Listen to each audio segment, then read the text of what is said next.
Hey, what's up guys? My name is Grayson. You may know me, you may not. So if you're looking to join the production team, you're looking to join audio, I want to give you some basic rundowns of what's going on at front of house. So front of house is what we call literally the back of the room in the main auditorium. We call that front of house. That's where we mix audio from. That's where lighting is right now. So I'm gonna give you the basic rundown of how to simply turn on the system. That's it. All right, so here we go. So as you come up to front of house, this is probably what you'll see, something like this. We've got some screens, we've got the console itself, and this rack down here of things. All right, so what do you do with all of it? So first and foremost, we take the cover off. Off the console, you can take it, fold it up real nice. There's a small storage area where you can put it right down here to the right of the console. Area to the right of the console, right below it. That's where we kind of keep the little cover. Perfect, it's real nice. Now, to turn on the console, it's not too bad. Let's go around to the back of it because there's a flip switch right down here. So now we're at the back of the console. So we're gonna come right here below where this power plug is, and there's a little flip switch below it. Flip it. Now the console's being turned on. Console's turning on now, so we can go ahead and at the same time, because that takes a moment to boot, we can turn on these screens. We normally leave the computer right here that's connected to on, but we turn the screens off to extend their life, to make sure that they last a nice long time. Boom, they're turning on. So this is what the console looks like when it powers on. This is what you're left with. This is what the monitors look like when they're turned on. We run a couple basic programs over here just to keep our eyes on things, and they're available down at the bottom if you ever used a Mac before, but DJ Pro is one of them. We also use a program called Screen Sharing, and from time to time we use a program called Wireless Workbench. So I will kind of run through those a little bit, and I'll get those opened up and we can talk through them. So now the programs are up. So we use, this one is called Screen Sharing. So what it is simply, it's just a connection to a laptop that is all the way up there on the screen or on the stage next to the drums. And so what we can do is we can control that computer remotely. Best part about that is we can keep an eye on Ableton that's running up there. We can help the drummer, help the music director, or even the worship leader, make sure that everything's going right for them, make adjustments for them, just be there for them. We don't have to know the program inside and out, but it's nice that we have our hands on it and we can keep an eye on it if something going terribly wrong. We also have this little DJ program, lets us run Spotify, and we can mix and match playlists. It's a really cool program. You can download it off of just the App Store, but it basically gives you the freedom to be able to mix and match your beats per minute, to be able to actually blend songs together per key. It's pretty cool. So it's a nice little piece of software. And then the other piece of software we talked about was one called Wireless Workbench. And what that does, it looks like this. You'll probably rarely ever use this one, but it's by a company called Shure. They make a lot of microphones, and they help make sure that all the wireless frequencies for all the wireless microphones in the room are on the right thing, so we don't get a bunch of interference and noise and stuff like that. So now onto the console. So this console is called the D-Live S5000. It is by a company called Allen & Heath. It's a lot of knobs, a lot of buttons, a lot of faders. But do not let it intimidate you. It's gonna be fine. It's not a big deal. It's just a giant mouse. It's just a giant, control surface. It's very smart. It does a lot of the work for you, so just let it. So I'm gonna walk you through the very basics of it, and we can get into more in-depth stuff in another video, but this one, just about the basics. So there's tons of different videos online from Allen & Heath that can show off lots of cool things about this console that it's possible to do with it. But for our purposes, I'm gonna show you how we have it set up. So you'll notice there's 3 different areas. So you've got this region over here, and then it's divided by a lot of buttons. Faders here, divided by more buttons, and then these last faders here. So on the farthest right, we have what's called the master fader. All right, so our master fader here. So what that is exactly what it sounds like. It's the master fader for the room. It actually says main, L, and R, left and right for the room. So we have multiple speakers in the room. There's actually an array of 4 speakers up close to the stage, subs built under the stage, and then a small but delay ring of smaller speakers built outside and about the middle of the room. So this fader right here controls the volume for the entirety of the room. Most of the time, we're just gonna leave this sitting right there at unity, which is 0.0. What we'll do is we'll actually control the other faders so that we don't have to move that one so much. Because we wanna make sure that once we get that room volume set right, we don't really wanna mess with it, because if you go too loud, of course, that can hurt people and be damaging. And if you go too quiet, we can pull the energy right out of the room. So right next to the main fader, we have these 3 red colored faders. Now, we label our console by different colors. We try to kind of keep it easy that way. But anything that's red is an auxiliary. It means it's going out somewhere else. So we have the band room, which is right next to this, and all that really is a small speaker in the back next with our band, so that we can turn this up, they can hear a little bit about what's going on in the room, and we can communicate to them from a microphone here at front of house, and there's a couple microphones up on stage from our music director, and they can simply communicate and say, hey guys, it's time to come back out, or hey guys, we need you to do something special. The pastor's going to go into a different moment. We need you to be able to be ready for this, that, or the other thing. And right next to the band room, we have the control room. And that is the control room in the back where all of our video production goes down. It's our video production room.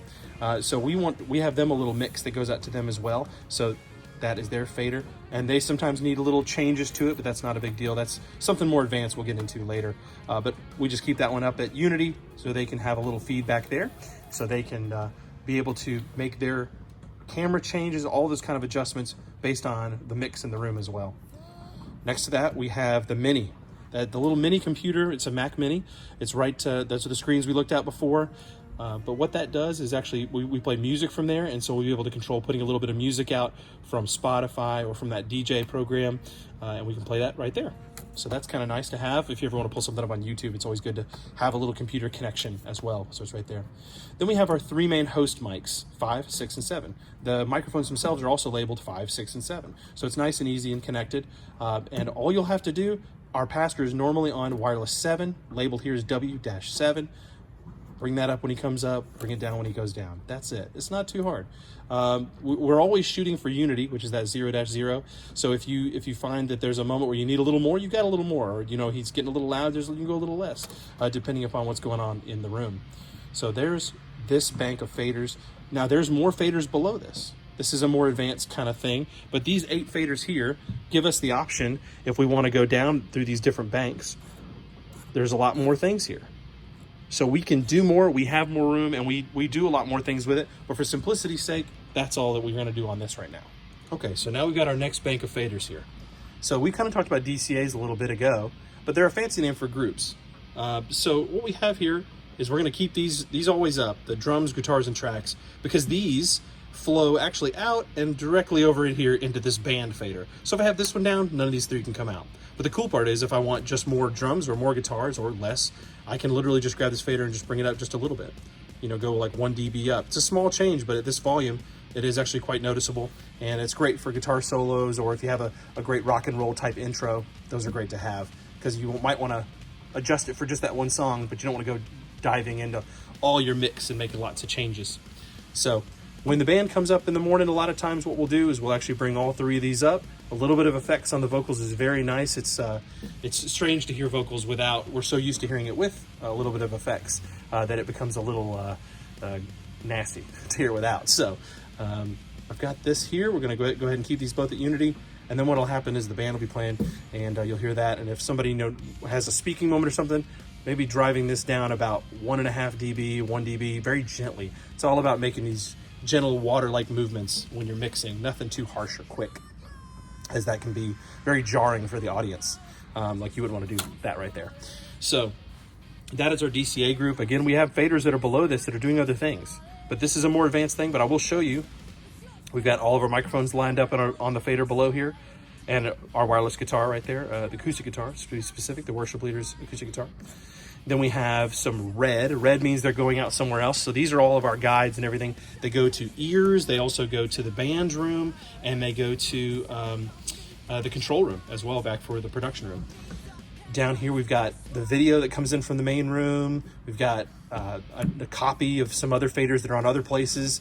We've got effects returns, and we've got more copies of other things. So lots of other things, but the basics and the most important thing to remember when you're getting started, this is all you need to mix. You can mix from literally just this one setup we have here, and that's how we like to keep it, so it's easy for everybody to do.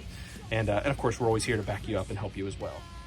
Okay, so and then the last fader bank, we're kind of going in reverse order, because this is actually bank 1, and then the previous 2 we looked at are bank 2 and bank 3. But that's okay, because again, this console, like I said, you can move anything anywhere. It's very configurable, very customizable. It's pretty awesome. Again, by a company called Allen & Heath, the D-Live S5000. They make multiple versions. There's an S3000 and a 7000.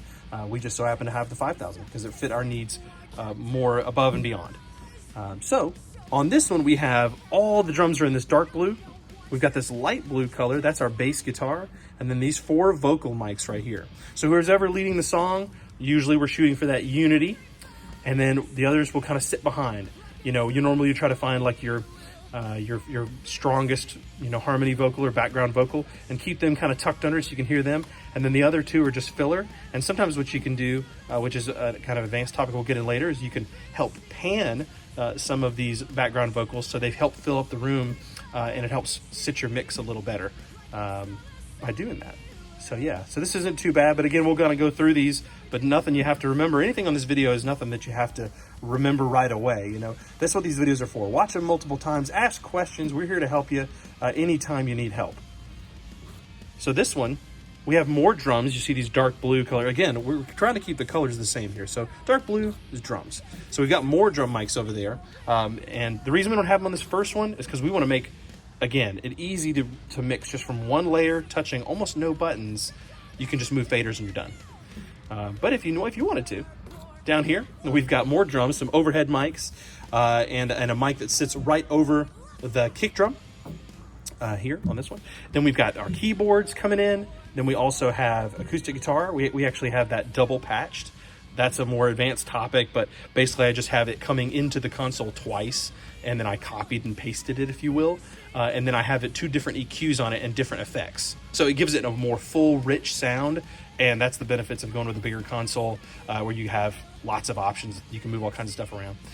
Bass is here again. You'll kind of see that bass was up here. Well, it's in the same place down here because you'll find yourself having to get and grab that bass guitar a lot because you want it to, that low energy to drive the room, but you don't want it to overtake the room. So you just need it kind of wherever you are. So there's over there. Then these 4 here is electric guitars. This is electric guitar 1A and 1B, and then electric guitar 2A and 2B. So we normally have like 2 mics on each guitar cabinet. Or if they're running a Kemper or some kind of amp modeler, they normally have 2 outputs, like a stereo, so left and right and left and right.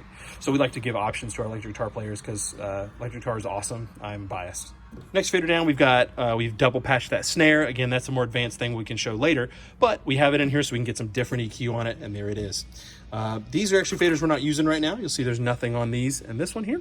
And this track is a backup, but we don't really even, we have it as a backup, but we don't use it anymore. This is where our tracks come in from that computer all the way back at the drum set. And we keep those right below Unity because off of a computer, a line level signal can be a little loud. You don't need to remember any of that. We just keep it right here. And it always runs to that DCA over here in the other group anyway. So you don't really ever have to mess with it, which is great. Anything that's red is going somewhere else. So these are all, everything on this console has been doubled over. So we copied and pasted it. It's over again, and it's going out to other places like the control room in the back, the band room, all those kind of stuffs. So not to be super worried about that. We then have these the last bank or the last fader on bank 1, fader F, fader group F.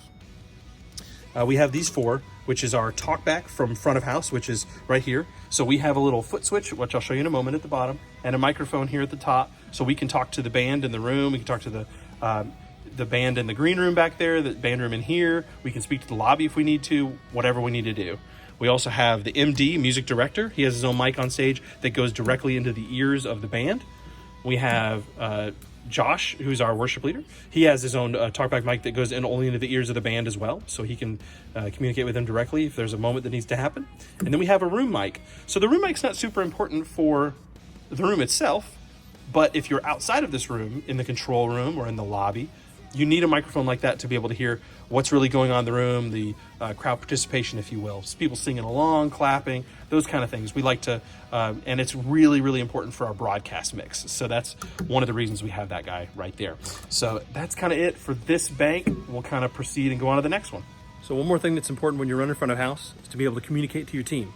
So we have a little talkback microphone right up here at the front of house. And then here, let me show you the actual foot switch. So if you hold it down, you talk into the mic, they can hear you on stage and in their ears. Or you can bring it up in the house if you want to sing some harmonies. It's your choice. The choice is yours. Okay, so that was a generic overview of the console. There's lots more you can do up here going through all these different touchscreen areas, which we can definitely get into in another video. This video is just to simply show you how to turn off, turn on the console, and a real basic idea of what's going on. So I will show you through here how to actually shut off this console. So the cool part is it's not too bad. You just have to push, if you're already on any of these little screens, you can just push it again and it goes to the home screen area, which looks like this. It shows a little D-Live logo there. And you'll see a thing that says power down. Pushing power down. And then a little window comes up, so you're like, are you sure? Say, continue. Yes, I'm totally sure. It'll say, please wait, because it's taking a moment. It's a tiny computer, well, not a tiny, it's a big computer inside of there. So it's actually gonna take a moment to shut down. And once it does, it'll tell us it's safe to shut down. So while it's doing that, we'll go ahead and turn off these screens on the right. So I'll show you those. So when we're done at the end of the day, a lot of times they'll shut down the computer at the, actually on stage up there. So you can just literally turn off the monitor, which is under here. And same thing on this side, we'll just turn off this monitor because we're done for the day. And now by the time you've done that, the console is off. So I'll go ahead and show you where to turn the console off on the back. So over here on the back of the console, now that the console has told us it's safe to shut off, we come to the power plug. Right underneath it, there's a little power switch, flip it, and now it's off. And you would normally think, well, you're done because everything's off, but you're not done. We now need to put the dust cover, which we put right here, all nicely folded, back onto it. So let's do that.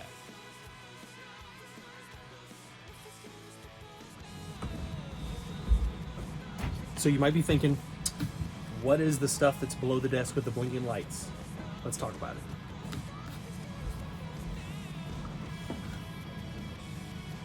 First thing we're gonna need is some light.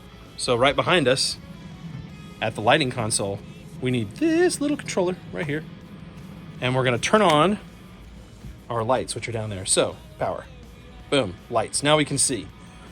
And we'll put it back where we got it, so we know where it is. So down here, we have a couple things. We have some drawers, a power supply, and then we have 2 rack units, which are Shure ULXD 4Qs, both of them, if you're looking them up. What they can do, or what they do for us, is they are microphone wireless receivers.